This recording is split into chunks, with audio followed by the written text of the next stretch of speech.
Every year, Forbes magazine releases a list of America's biggest givers. And in 2023, these 25 individuals or pairs made the list. It includes people like Google co-founder Sergey Brin and Mark Zuckerberg and his wife Priscilla Chan. These are the piles of money Forbes reported each of them has given away. Collectively, a whopping $196 billion of lifetime giving. That's bigger than the GDP of most countries. This giant pile of money has done a lot of good, but it's hiding a more complicated and problematic story of billionaire philanthropy in America. We'll show you how. The Forbes list ranks the biggest givers by how much they've given over a lifetime, biggest to smallest. And they only measure dollars given to charitable recipients. That means it excludes money parked in a foundation. We'll get back to that. And money pledged but not paid out. You'll see here that Warren Buffett and Bill and Melinda French Gates are standouts. This chart we're making measures the giver's current net worth. Adding their philanthropic giving to that, we came up with the percentage of their net worth they've given away. So Forbes puts Buffett's current net worth at $106 billion, and he's given away $51.5 billion in his life, which puts him at 33%. Bill and Melinda French Gates, who are divorced but still do philanthropic work together, have a collective net worth of $109 billion and have given $38.4 billion away. Most of this group's donations go to poverty and public health around the world and education in the US. And together, Buffett and the Gateses created the Giving Pledge, a promise by the world's wealthiest individuals and families to dedicate a majority of their wealth to charitable causes. That's over 50%. They're almost there, but not quite. These 13 givers have signed it too, including Facebook co-founder Dustin Moskovitz and his wife Carrie Tuna, Jeff Bezos' ex-wife Mackenzie Scott, and Michael Bloomberg. The other signatories fall around here. Only 2 of them have made it over the 50% line. The banker T. Denny Sanford has given 53% of his net worth away. And Duty Free Shoppers founder Chuck Feeney, almost every last penny of his fortune. George Soros hasn't signed the Giving Pledge, but he belongs here too. He's given 73% of his wealth away. The eBay founder and his wife go here, and everyone else on the Forbes list falls roughly in this area. Over the course of their lives, they've given 12% or less of their net worth away. In the least flattering zone of the chart, the highest net worth, but the lowest proportion of it given away, is Jeff Bezos. The founder of Amazon is the richest person on this chart. His $117 billion net worth dwarfs his $2.7 billion of... This is such a funny argument because, like, I mean, like, what do we think? Like, Warren Buffett's a good guy then? Like, the fuck? Like, they're all fucking demons, dog. They all suck. Only compared to his peers? I mean, but, like, who cares? It's all for PR anyway. These guys are literally only doing it for PR. They have so much money that this is like a drop in the bucket for them to get PR. Like everything that my haters think I do with respect to like charity, which they ironically used to yell at me for not even publicizing deliberately because I didn't want it to come across like I was fucking doing it for PR. These guys actually are doing for PR. And unlike myself, they literally have institutional power. They are controlling global governments, okay? Well, it's more global governments are created at the behest of maintaining the profit margins of billionaires, so they just kind of take advantage of that situation and maybe add their seasoning here and there when they deem it necessary, right? Like, yeah, they also utilize their foundations for not just PR, but also like manipulating policy. Philanthropic giving. Tax it's only avoidance and good 2.3% of his wealth over his lifetime. For context, that's about as much as what Americans on average consistently give as a proportion of their disposable income per year, about 2%. Bezos' money has gone to various causes, like fighting climate change, education. He even gave $100 million directly to Dolly Parton. Bezos' philanthropic reputation at this point is kind of that he... Yeah, someone was saying, do not Google Oxford vaccine Bill Gates. Yeah, that's true. Bill Gates interfered with the Oxford vaccine being free and convinced them to sell it to AstraZeneca on a closed patent, which is, delusional and awful beyond belief. I do remember I did actually talk about that at the time. Just a fucking absolute freak, dude. Like, what a psychotic freak. Meanwhile, then you have idiots like Russell Brand being like, oh, mate, these fucking big pharma, they want everyone to take the death vaccine. It's like, bro, what the fuck are you talking about? The death vaccine? Homie, these guys are trying to make money off of it, but like in the normal world, these vaccines should be fucking free. You know what I mean? They should be free. It is ridiculous that like these publicly funded research-backed ass fucking vaccines are unironically being sold for profit in any capacity. But the reality is, even if they were free, you know, these guys who hate vaccines would still turn around and say, it's unacceptable. These vaccines are killing us. They shouldn't give it to you at all. I don't want fucking needles. He doesn't have one. It's kind of hazy, is what a lot of experts have told me. That's Wizzy Kim, a senior reporter for Vox who covers billionaires. A lot of people speculate that that's one of the reasons he's made this recent announcement of, I'm eventually going to give my net worth away. There was a lot of pushback, a lot of speculation around, hey, Jeff, why aren't you more involved in philanthropy? This chart helps us see who the real standout givers are. Those who give most of their wealth away, and those who hold on to their enormous fortunes. Even if a certain I mean, they're all bad.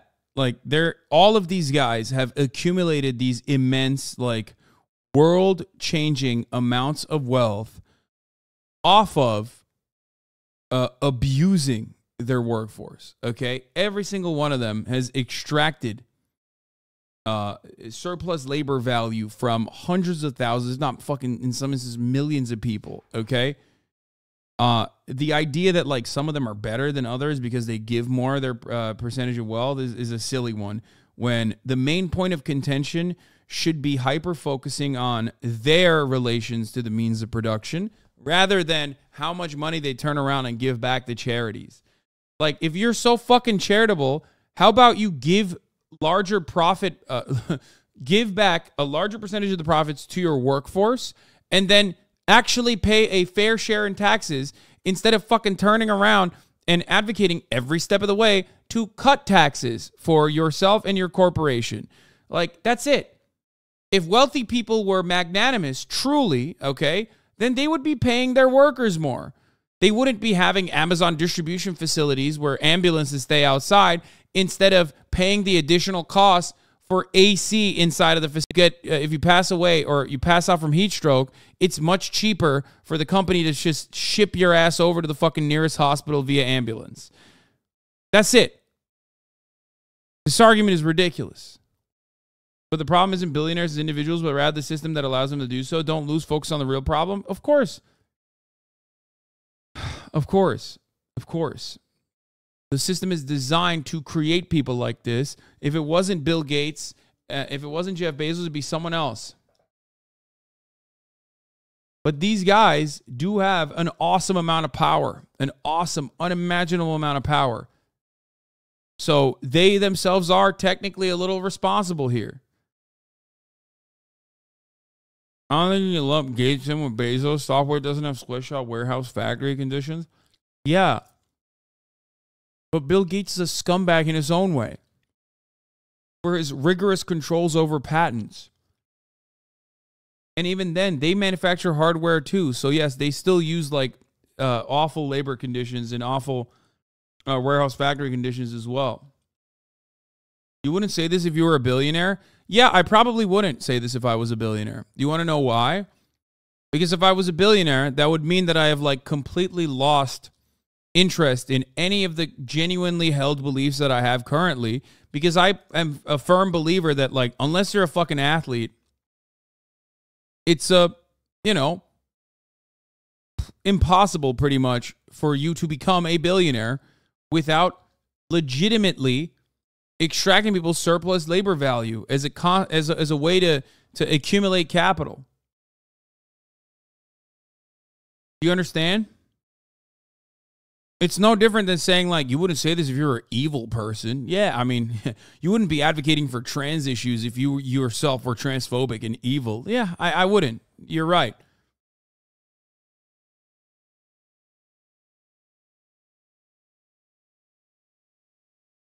At scale, Hassan lives a better standard of life compared to some of those billionaires. Wait, what? Buffett is an investor. He has no control over farmland. Dumbasses. Wait, what? Did you just say that I have a better standard of life compared to some of those billionaires? You did not just unironically make this argument. Please.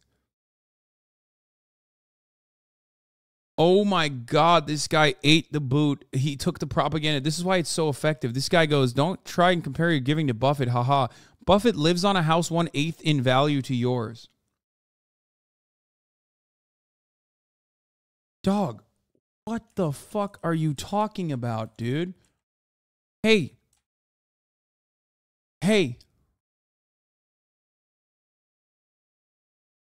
Do you remember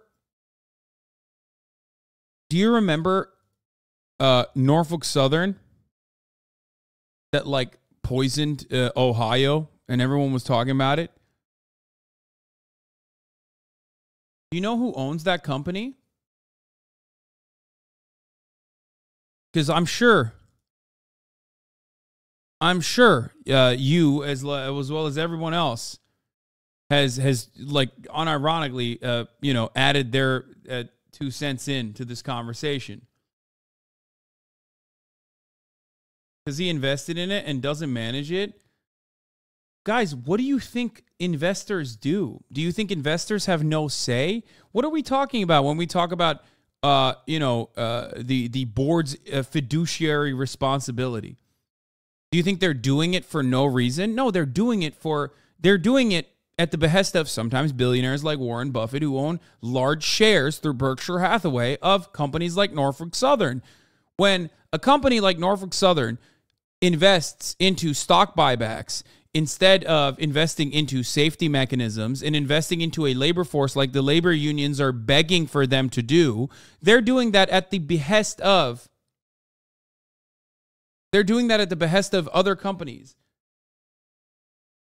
I mean, they're shareholders.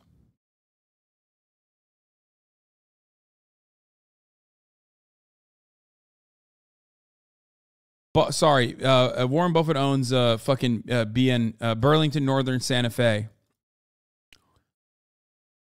15% of that. And they engage in the exact same bullshit that every other railroad company does as well.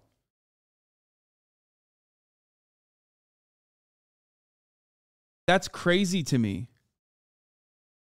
That's crazy to me that you looked to a house in an irresponsibly expensive housing market so I don't have to like adjust my fucking quality of life when I can clearly pay for it. Like it's not a fucking big deal for me. And you turned around and you used that as a way to say that like my quality of life is higher than Warren Buffett's and that I live a better standard of life than Warren Buffett's because he lives in the same house that he bought for $31,000 in like 1964 or whatever the fuck. I hope you understand that you have, eaten the bait, hook, line, and sinker. You are the dupe that he behaves this way for, and that's the reason why they write articles about it. Exactly, and it's no more power than you would have over Twitch. You think Warren Buffett, as a shareholder, has less power on a major rail company than I do as a contracted employee at Twitch? I don't own a single piece of stock in Twitch. I have no power over Twitch. I am a very well-paid contractor at Twitch. Warren Buffett is the shareholder. He has all the power. He owns 15%. They are the real bosses. They will never see the factory floor. Oh my God. That's so sad. You literally think I have ownership over Amazon, which has ownership over Twitch? What are you, fucking crazy? There's no way you're being serious, right? I really, really, really hope you're... No, I just did the math. Dude, that is the most unimaginably idiotic take. You have to be like 12 years old, right? If you literally... No, not even 12. A 12-year-old has a better understanding of how much more power a shareholder has over a corporation because they're a percentage owner in the corporation, whereas I am someone who gets paid by the corporation. saying Buffett is bad because he's super rich is also too black and white. I never said that. I do think, however, that there is a level of wealth accumulation that comes with, I guess, selling your soul to the devil, if you want to consider it that way.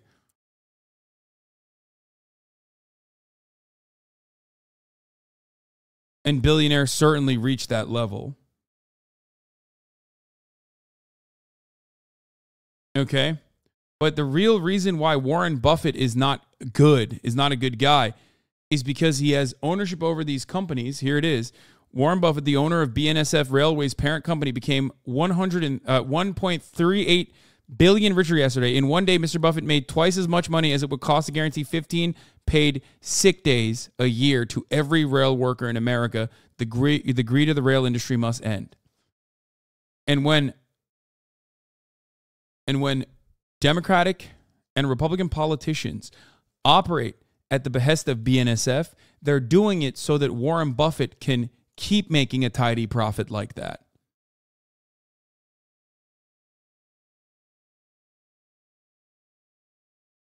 Talking about my financial purchases and my own personal consumption with respect to how much money I have is literally like me turning around and telling you you shouldn't have bought Air Force Ones because of how little money you have. I'm not even spending a fraction of the money I have when I purchase like expensive clothes or whatever the fuck. Okay? It's so idiotic. Turning around and then fucking comparing me to someone like Warren Buffett because you saw news articles about how expensive my fucking house was that I put a down payment on, okay, is unimaginably idiotic. That's crazy. I also personally am a firm believer in making sure that we legitimately fill the houses that are currently empty, utilizing the vacant homes, making sure that homes are not seen as an investment vehicle, but instead for shelter. Truly decommodifying housing.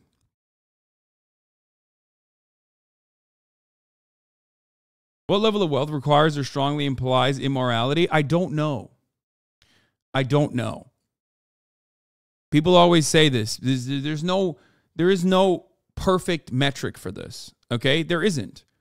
Which is why you work off of your relations to the means of production rather than how much money you have accumulated.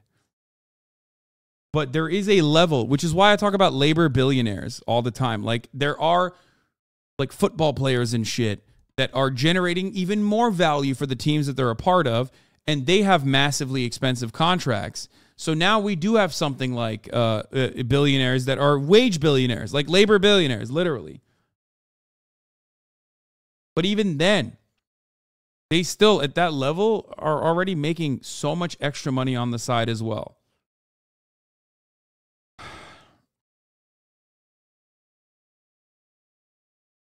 What is this?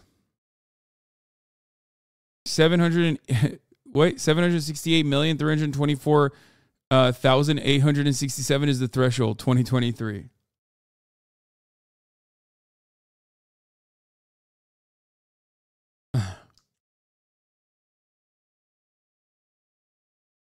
If you legitimately think people who own like a Gucci shirt or a nice car or a nice house are like as living as large as like someone like Warren Buffett, who for marketing purposes or because he doesn't have any fucking interest in like buying nice things, lives in a house, I don't know what to tell you.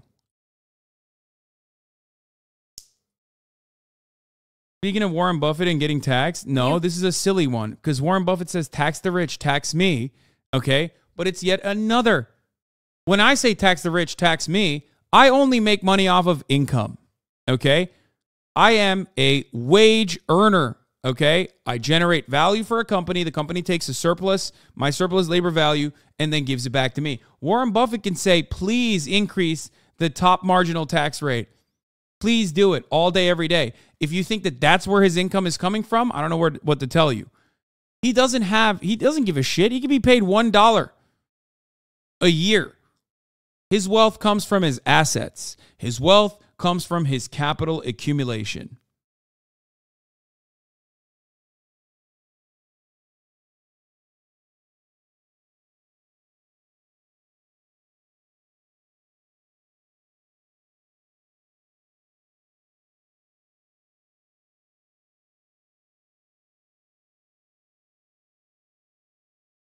Also, yeah, that's the other thing that I never understand about Warren Buffett is like, dude, you are unimaginably wealthy. Like, you're not going to go buy dumb shit. Like, what the fuck's the point of being rich? No, literally. What the absolute fuck is the point of being like financially successful if you're not going to waste money every now and then?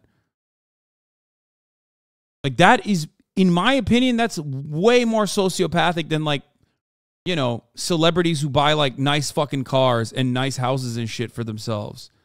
Straight up. Like, you're going to really eat McMuffins every fucking morning and you're hoarding $138 billion of wealth? That is absolute sociopathic bullshit. Just parking your money. You're not even having the most fun.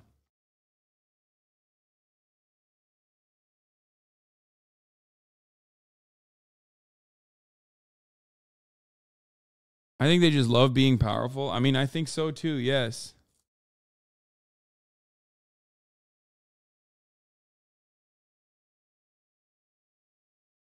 Tesla economics. Elon, when's the date with AOC?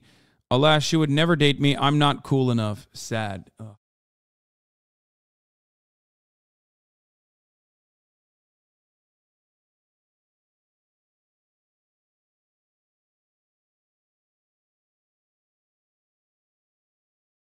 Maybe he wants to leave it all for his behind for his family. I don't know. Yeah, that's dumb as fuck. I think being a miser is like an actual pathology. I think they do it out of selfishness and cruelty. Yeah, it almost feels like he's making fun of everybody. He's like, I don't give a fuck. I have this kind of money and I'm eating at McDonald's because that's what I can fucking, and I can still accumulate more wealth than you. I don't have much. Wear simple $50 Converse. It's not realized profit. No, I think you both have similar influence. This guy got banned. Yeah, dude, you're right. Yes, Chatter, you're correct. I have the same level of influence that Warren Buffett has over a company that he fucking wholeheartedly owns. Okay? You're correct. That's crazy. I really thought that was like a meme, like a meme thing to say. And it turns out that it's not. Like, there are people who legitimately think that like Warren Buffett and I have the same level of power. Certain individual is very generous. If overall this class of people just keeps amassing more and more money, we've got to look at ourselves and ask, okay, what are we doing wrong here and how do we reverse this? All this money creates what the Institute for Policy Studies has called top-heavy philanthropy, where individual wealthy donors make up a large portion of charitable giving. Since 2011, mega gifts of $1 million or more from single donors have been growing. If you are a relatively small institution that receives funding from a very large philanthropist, they take their money away, you are in trouble. This chart breaks down charitable tax deductions by household income. I don't think he has the power you think he has, but you're correct. He's simply extracting value because the system is designed for him. He doesn't have to fucking manipulate the Democratic and the Republican Party all too much for them to decide not to give more benefits and more attention to the fucking labor unions. But you're out of your mind delusional if you think that he doesn't have, like, you know, system changing power. He just doesn't have enough power as an individual, as one guy. Warren Buffett can't turn around tomorrow and be like, I am going to fund revolutionary armed insurrection, okay, in the third world to ensure that the countries where there is most revolutionary potential end up emancipating themselves from the bloodshed that they constantly have to endure at the behest of the American empire, okay? He can't do that. I mean, he has a lot of money. He could try, but he would get executed like in literally 3.5 seconds. He also doesn't have enough money or enough influence to overwrite hundreds of years of capitalist development. Even Warren Buffett is not that wealthy. Isn't that what happened in Panama? No, Panama was our guy. No, that's not. What do you think? The invasion of Panama was what? You think that was an anti-capitalist action? Is that what you think?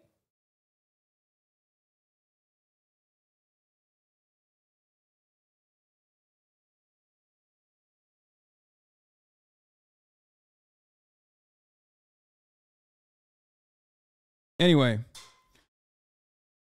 the point I'm trying to make is that a 19-year-old garbage man in the UK won nearly 10 million pounds and blew it all through a decade on partying. Now he's a garbage man again. They called him the king of chavs. I think he did it the cool way. I respect that. Fuck yeah, mate.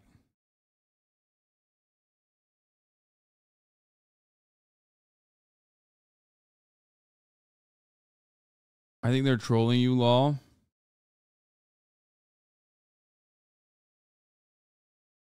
Like, the system is designed for Warren Buffett in such a way that it runs on autopilot.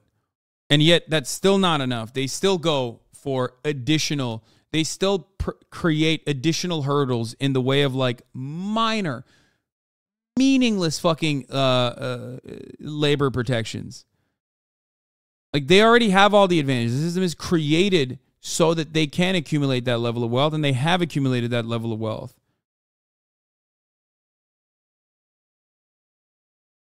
He could try and be ethical. Warren Buffett has a mobile home property company and he increased the rent. He doesn't care. That's not even ethical at that point. Yeah, he's a fucking landlord. He's a mega landlord for the poorest of the poor. Of course he's going to fucking increase rent. There is no ethical mode of production there.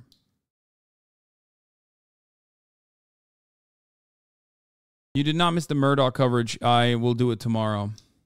Income level since the early 90s. Nonprofits used to rely on the broad support of the population. In 1993, 77% of charitable deductions were taken by households making less than $200,000. Today, that chart has almost flipped. Households making more than $1 million were taking the most charitable deductions. So just a handful of people are deciding what merits philanthropic money and how these causes should be solved. Ultra-wealthy donors tend to give to different causes than the rest of us. An analysis of the Chronicle of Philanthropy's top 50 donors shows that they give to education more than the... I wonder why. Oh, also, this is fun. Yeah, no shit they give to education, because that allows their children to also get into the same schools that you want them to get into. Causes non-wealthy donors give to, like to health, a lot to religion, the environment, and international affairs. That's gross. 27% goes to religion? Gross. That could mean a billionaire giving $500 million to his alma mater for a new building on campus, or another giving $750 million in one single donation to charter schools in 20 U.S. cities.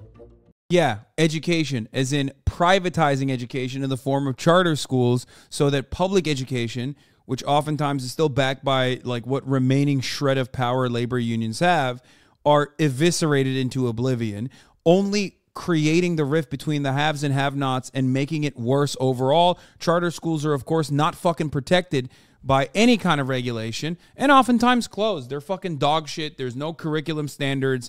And for every one successful charter school, there's hundreds of examples of charter schools just shutting down one random Monday with, you know, with hundreds of children left behind. So, ooh, god damn, that's crazy. Oh my god, look at that, dude. That kind of educational donation is gross, dude. It's absolutely fucking disastrous. A relatively small amount of money can have a great impact on a specific school district or a single charter school. The top 50 donors are also more likely to give through a private foundation. Most of the people on the Forbes list have had their own private foundations, or they give to them. Here's how they work. Donors make large, charitable gifts to a foundation in the form of cash, assets, or stocks. In return, they get huge tax benefits immediately. But the foundation only has to give money to actual charities at a rate of 5% a year.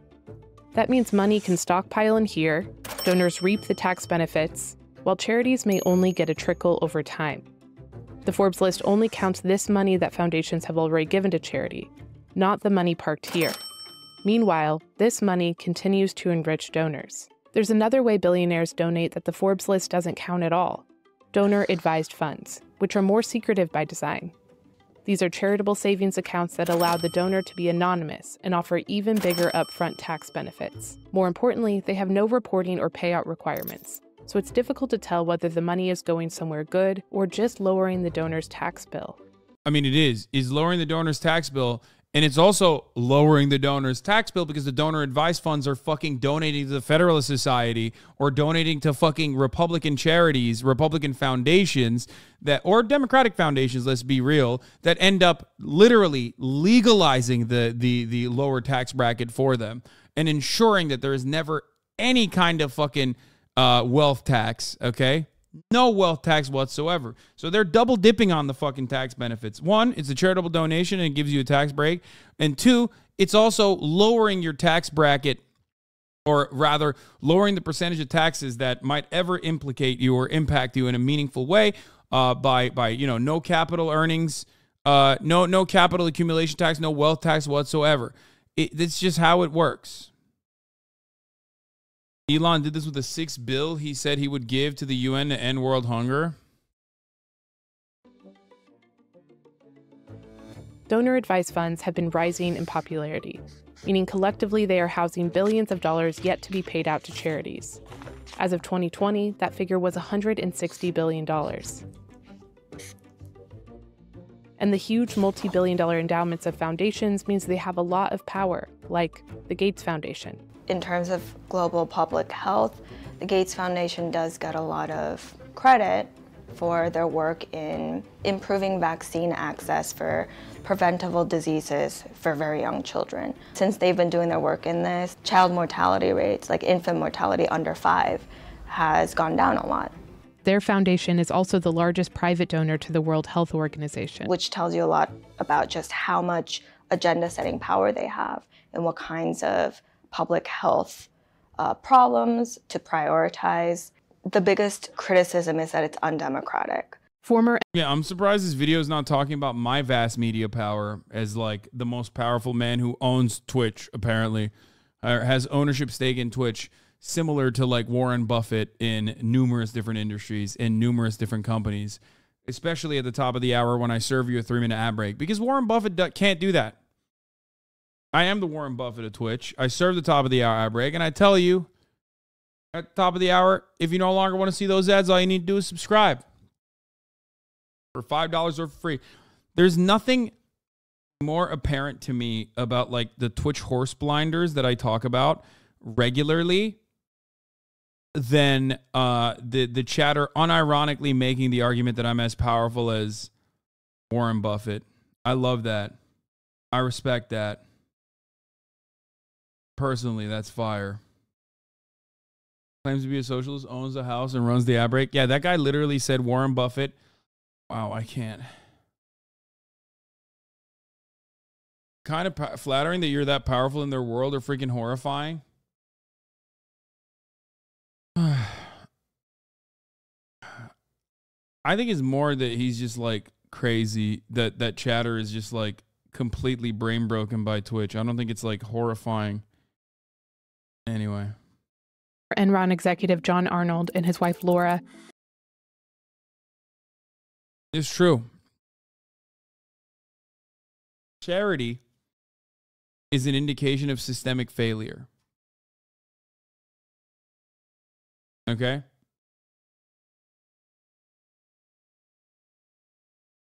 That's it.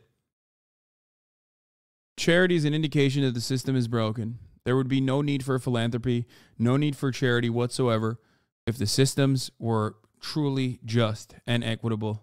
Okay?